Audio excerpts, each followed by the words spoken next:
Hello everyone, my name is Vageesha Sindhu and I am from BSc Chemistry Honours second year. Today we are doing our physical chemistry topic, that is the second law of thermodynamics. Need for the second law of thermodynamics. The first law of thermodynamics is merely the law of conservation of energy. There are several phenomena which can't be explained by the first law. The first law is not sufficient and has certain limitations which are discussed as follows. First law doesn't put restrictions on the direction of flow of heat. First law establishes the relationship between the heat absorbed and the work done by the system. It places no restriction on the source of the heat or on the direction of flow. According to the first law of thermodynamics, it is possible to heat water using ice without any external effort. Yet we know from experience that such a transfer of heat from lower temperature to higher temperature will not take place spontaneously. Heat is always found to flow from hotter to colder body. Thus, first law is unable to tell the direction of flow of heat. It only indicates that if such process occurs, then the heat gained will be exactly equal to the heat lost. Similarly, first law can't predict whether a gas can diffuse from lower pressure to higher pressure or water can flow uphill on its own or not. Thus, first law provides no information regarding the feasibility of a process. The second law of thermodynamics helps us to determine the direction in which the energy can be transferred. First law has no criteria for spontaneity of a process. There are several processes which takes place on their own in one direction only, but they do not proceed in reverse direction on their own. For example, water flows down the hill but can't flow up the hill of its own. Flow of heat from warmer to colder body, expansion of gas into a vacuum, burning of fuels, etc. are some examples of processes which takes place only in one particular direction.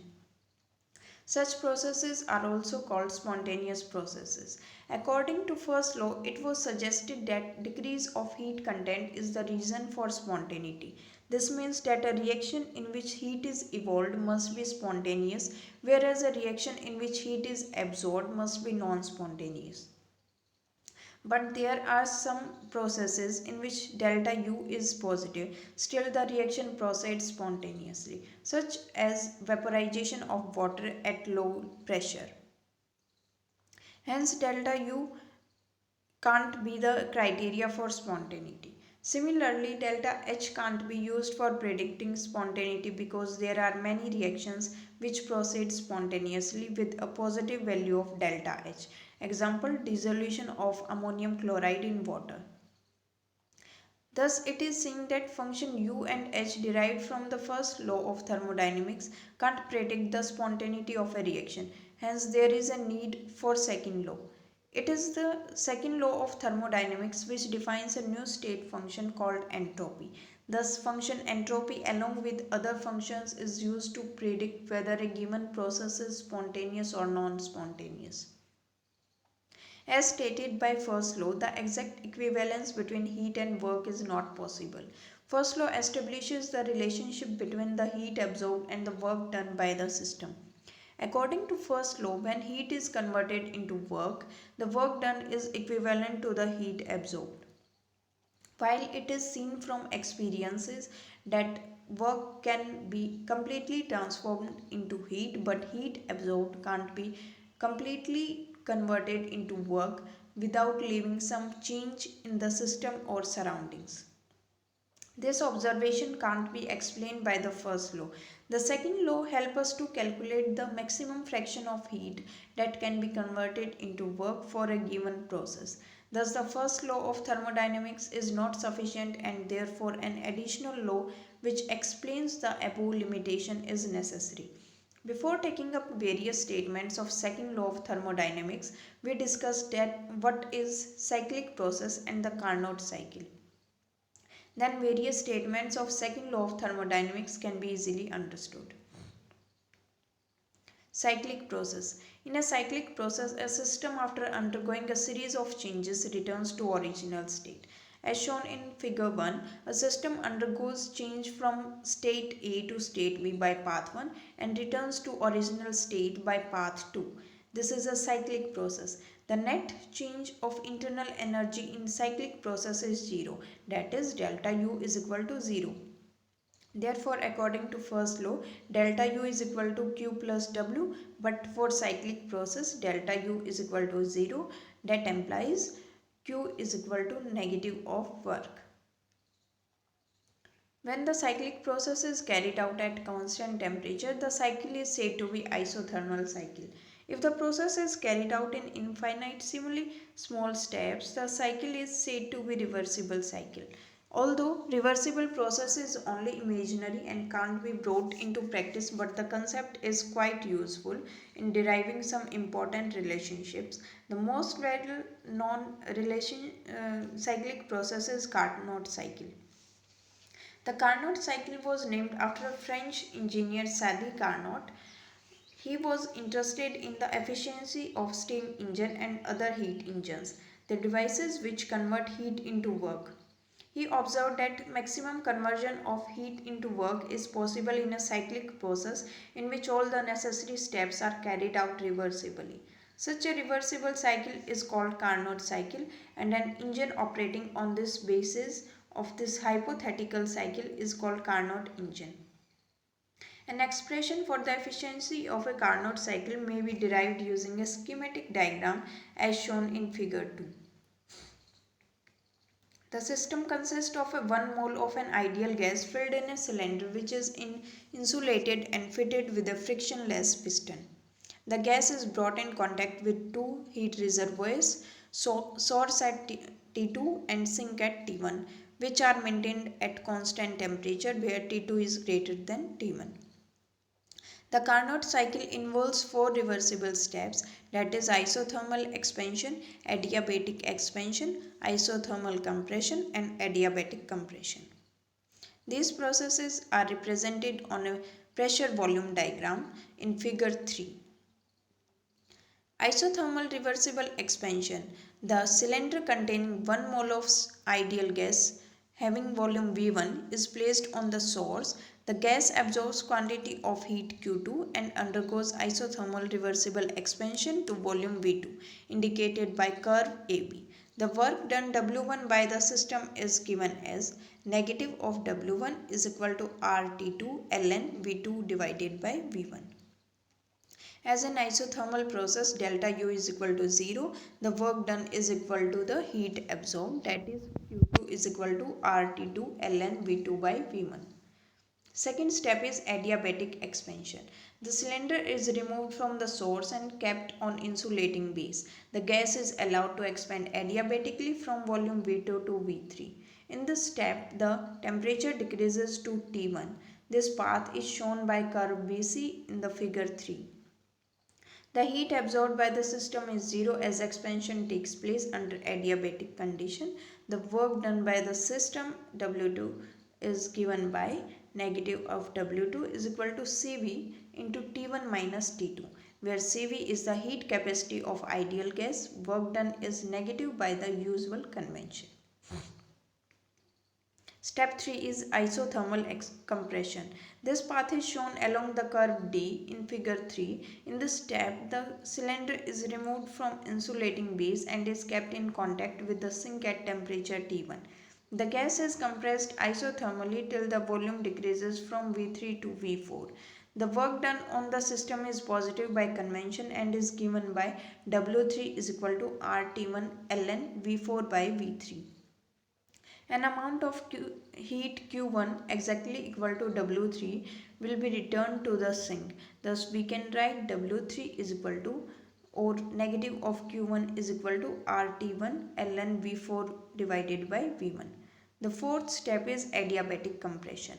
In this step, the cylinder is removed from the sink and placed on the insulating base. The gas is compressed adiabatically along the curve dA. The volume reduces from V4 to V1 and the temperature of the gas rises from T1 to T2. The work done is positive by convention and is given by W4 is equal to Cv T2 minus T1. As a result of these four operations, the system returns to its original state and a reversible cycle is completed. The total work done in this cycle is given by W is equal to RT2 ln V2 divided by V1 plus RT1 ln V4 divided by V3. Net heat absorbed Q is given by RT2 ln V2 by V1 plus RT1 ln V4 by V3. Since point T2 V2 and T1 V3 lie on same adiabatic curve BC and T2 V1 and T1 V4 lie on another adiabatic curve AD, then using expression that is TV raised to power gamma minus 1 is constant and substituting in the equation of total work done, the work done obtained is equal to R into T2 minus T1 into ln V2 divided by V1. From the above derivation, it is observed that the work done in Carnot cycle is only the work involved in the isothermal operations because the work done in adiabatic operation cancel one another. Efficiency of Carnot cycle and Carnot theorem. The efficiency eta of Carnot cycle of heat engine is defined as the ratio of work done by the system to the amount of heat absorbed at higher temperature.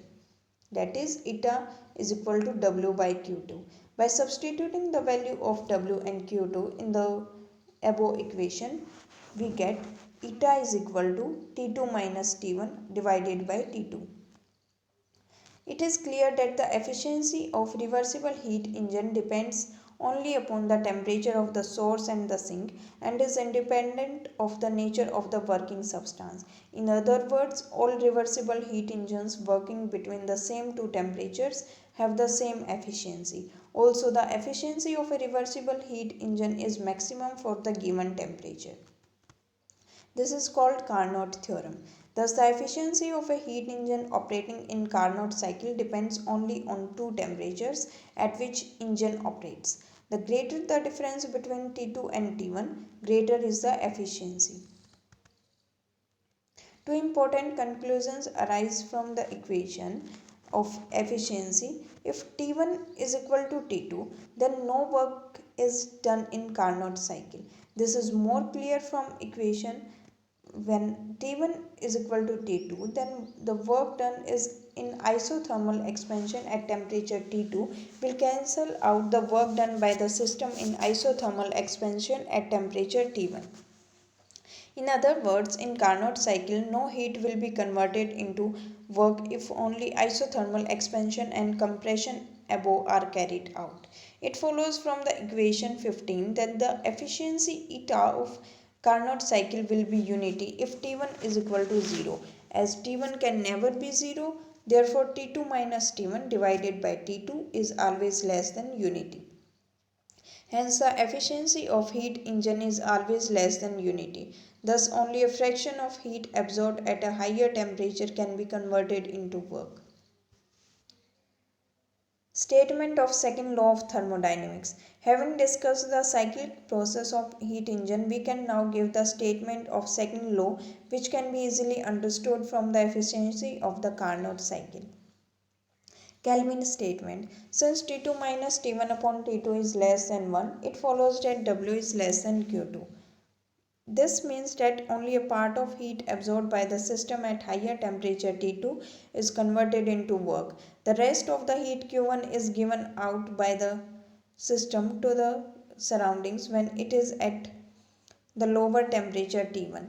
Based on this observation, Kelvin stated that second law of thermodynamics as follows. It is impossible to use a cyclic process to transfer heat from a reservoir and convert it into work without at the same time transferring it from hotter to a colder body. It can also be stated that it is impossible to convert heat completely into work without leaving some effects in the system or surroundings. Although the second law has been stated in a number of ways, but these statements have the same fundamental concept. That is, work can always be converted into heat, but the conversion of heat into work doesn't take place under all conditions. Kelvin-Planck statement. We have seen that work done by a heat engine operating in a cycle is zero when the two temperatures are same. The Kelvin-Planck statement of second law is it is impossible for a system operating in a cycle and connected to a single heat reservoir to produce a positive amount of work in the surrounding. In other words, it is impossible to construct a perpetual machine which operates solely by removal of heat from a thermal reservoir. Clausius statement. A heat engine operating in a cycle can perform work only by absorbing heat from a reservoir at a temperature and by rejecting the difference between heat absorbed and the work done by the engine to another reservoir at a lower temperature. On this fact, the Clausius statement of second law is based. Clausius statement of second law of thermodynamics is it is impossible to construct a machine that is able to transfer heat by cyclic process from colder body to a hotter body without the use of external agency.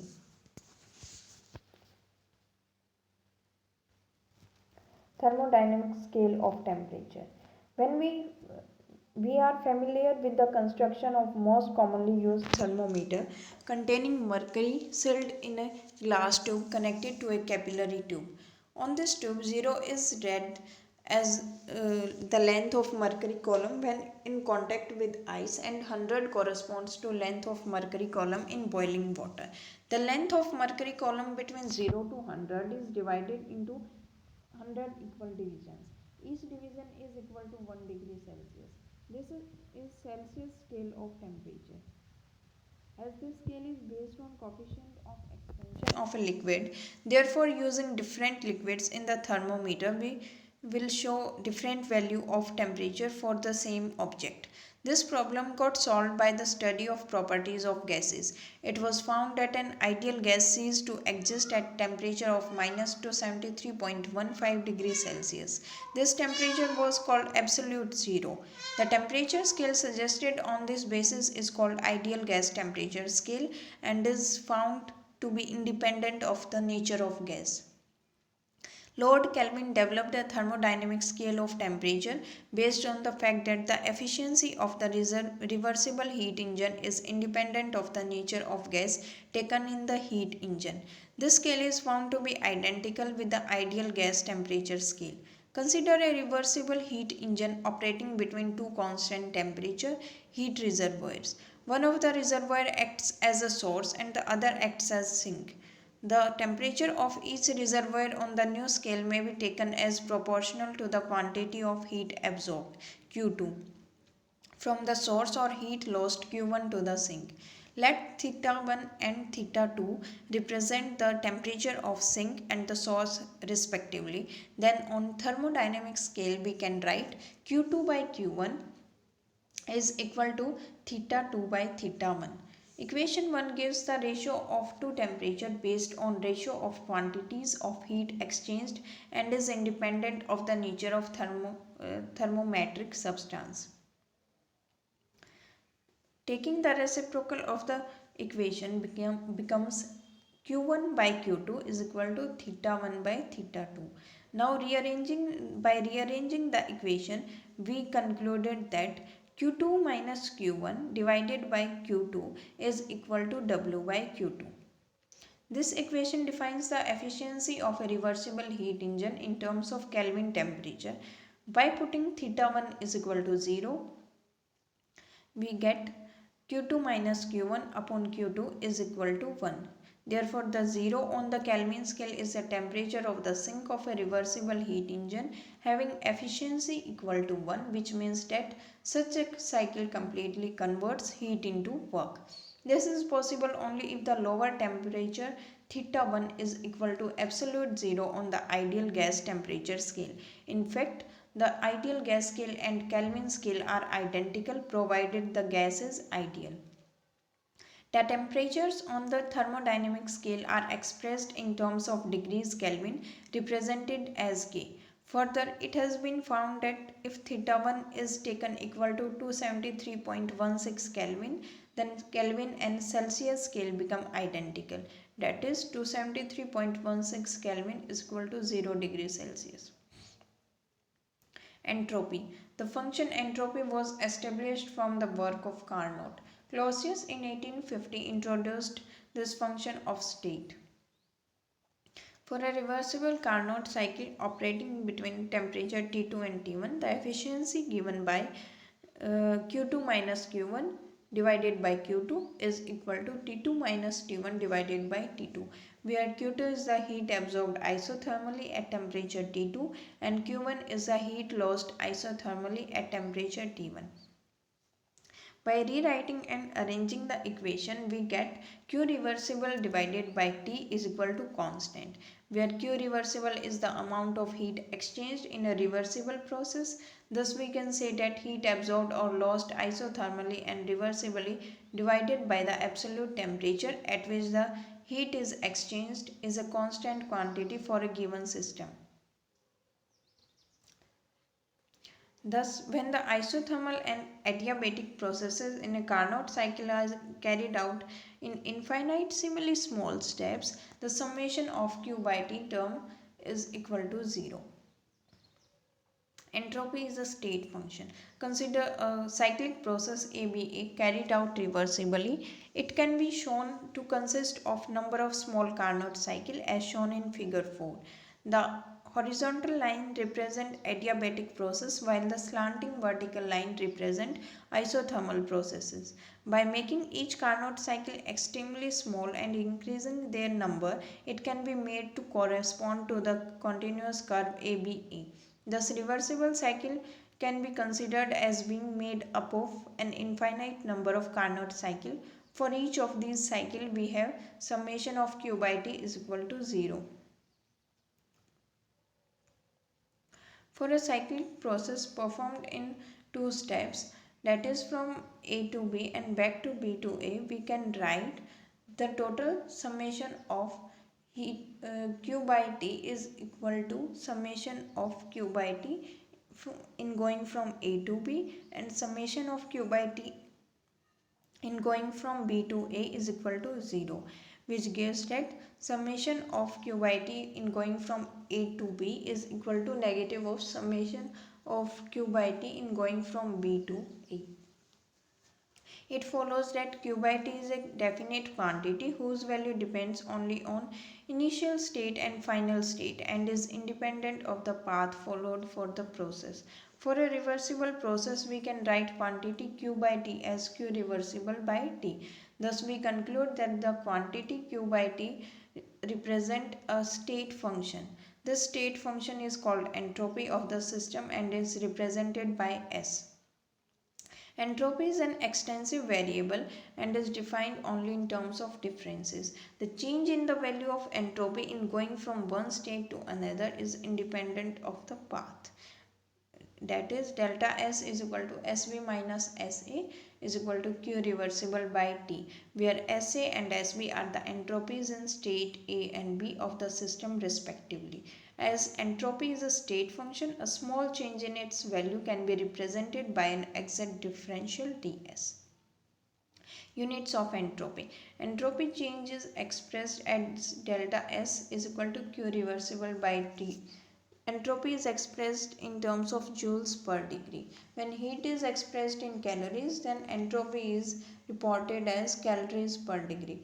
Further, entropy is an extensive property. It is therefore necessary to mention the amount of substance involved. Usually, it is expressed for 1 mole of substance. Hence, the units of entropy are calories per degree per mole. Entropy change in a reversible process. Consider a process taking place under completely reversible condition, that is, the system absorbs heat reversibly and the surroundings always transfer heat reversibly. Let Q reversible be the heat absorbed reversibly by the system, then the heat lost by the surroundings will be Q reversible. If the heat transfer takes place isothermally at absolute temperature T1, then the entropy change in the reversible process will be the negative of the entropy change of the surroundings. So the total entropy change for the combined system and surroundings will be delta S of system plus delta S of surroundings, which is equal to Q reversible by T minus q reversible by t, which is equal to 0. Thus, the following conclusions can be drawn from the above equation. The total change in entropy for the system and surroundings when reversible isothermal change occurs in it is 0. The total entropy change for a reversible isothermal cycle is 0. Entropy change in irreversible cycle. Let if any part of the cycle process is irreversible, the process as a whole becomes irreversible. Let Q irreversible be the heat lost by the surroundings. This amount of heat is absorbed by the system, but according to definition, the entropy change of the system depends only upon the heat absorbed reversibly. So delta S of system is equal to Q reversible by T. Further assume that surroundings lost Q irreversible amount of heat isothermally and irreversibly. Then the entropy change of the surroundings will be given by delta S of surroundings is equal to minus Q irreversible by T. So the net change in entropy of system and surroundings is equal to Q irreversible by T minus Q irreversible by T. Further, we know that work done in a reversible process is maximum. So, from first law uh, of for reversible process can be written as delta U Q reversible minus W reversible. When the same process is carried out irreversibly, we can write delta U is equal to Q irreversible minus W irreversible. As the internal energy is a state function, so change in internal energy is same whether the process is carried out reversibly or irreversibly. From the equation 2 and 3, we get that W reversible is greater than W irreversible and Q reversible is greater than Q irreversible, which further implies that Q reversible by T is greater than Q irreversible by T, and Q reversible by T minus Q irreversible by T is greater than 0.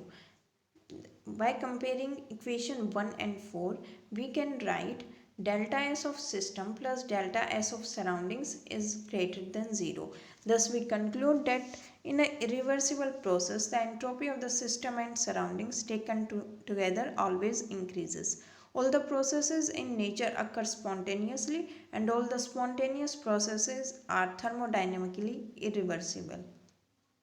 Thus, Clausius concluded that the entropy of the universe is increasing. The second law of thermodynamics may be stated as all the spontaneous processes are accompanied by a net increase in entropy. That is, the entropy of the universe is increasing continuously. Clausius inequalities. The total entropy change for a system and surroundings for an irreversible process is written as delta S plus delta S of system plus delta S of surroundings is greater than 0. That is, delta S of system is greater than negative delta S of surroundings. In Q irreversible is the heat transferred from surroundings at temperature T, then delta S of surroundings is equal to negative of Q irreversible by T. By putting this equation in equation 7, we get delta S of system is greater than Q irreversible by T. When the change in entropy is small, above equation can be written as ds of system is greater than Q irreversible by T. The expression 8 and 9 are known as Clausius inequality. Clausius assumed that the entire universe could be considered as an isolated system in which all naturally occurring processes are reversible. On this basis, it is often stated that the energy of the universe is constant and the entropy of the universe always tends towards maximum. Physical significance of entropy. The physical significance of entropy lies in its ability to provide a measure for degree of disorder or randomness of the system. The greater the randomness in a system, higher is the entropy. All spontaneous processes such as uh, diffusion of gas, flow of water down the hill, flow of heat from the hotter to colder end are accompanied by increase in the disorder of the system. The spontaneous processes are accompanied by increase of entropy as well as increase in the disorder of the system. It has been seen that melting of solid, vaporization of liquid are processes in which disorder increases and hence entropy also increases. We know that a solid having a definite crystalline structure has lowest disorder and thus represent a state of lowest entropy. The order is less in liquid and least in gaseous state. Let us correlate entropy change with randomness by considering the entropy changes during phase transition. Changes during phase transition. Change of phase is a physical process. It may occur in any of the following processes. A solid melts or when a liquid freezes. A liquid vaporizes or a gas condenses. A solid changes from one crystalline form to another. Entropy of fusion or melting. When a solid changes into liquid state at its melting point, the process is called fusion. Heat is absorbed during fusion. The entropy changes accompanying fusion is given by delta S of fusion is equal to delta H of fusion divided by uh, the temperature of freezing, where delta HF is the latent heat of fusion and TF is the melting point of the solid. Entropy of vaporization. When a substance changes from liquid to vapor state reversibly at its boiling point TB under a constant pressure, the amount of heat absorbed is delta HV. Then the entropy change accompanying the process delta SV is equal to delta HV by TB. It may be noted that both the processes, that is fusion and evaporation, are endothermic. Hence delta HF and delta HV are both positive. That is, these processes are accompanied by increase of entropy. On the other hand, the change of state from vapor to liquid or from liquid to solid involve evolution of heat and are negative. Hence, the processes of condensation of vapor and freezing of liquid are accompanied by decrease of entropy. Entropy of transition. When one mole of a substance undergoes change of state from one crystalline form to another, the entropy change involved is known as entropy of transition. If delta H of transition is the molar heat of transition of the substance and T is the transition temperature, then delta S of transition is equal to delta H of transition by T. As molar heat of transition, delta H of transition may be the heat evolved or absorbed, thus the entropy of transition may be negative or positive. Thank you.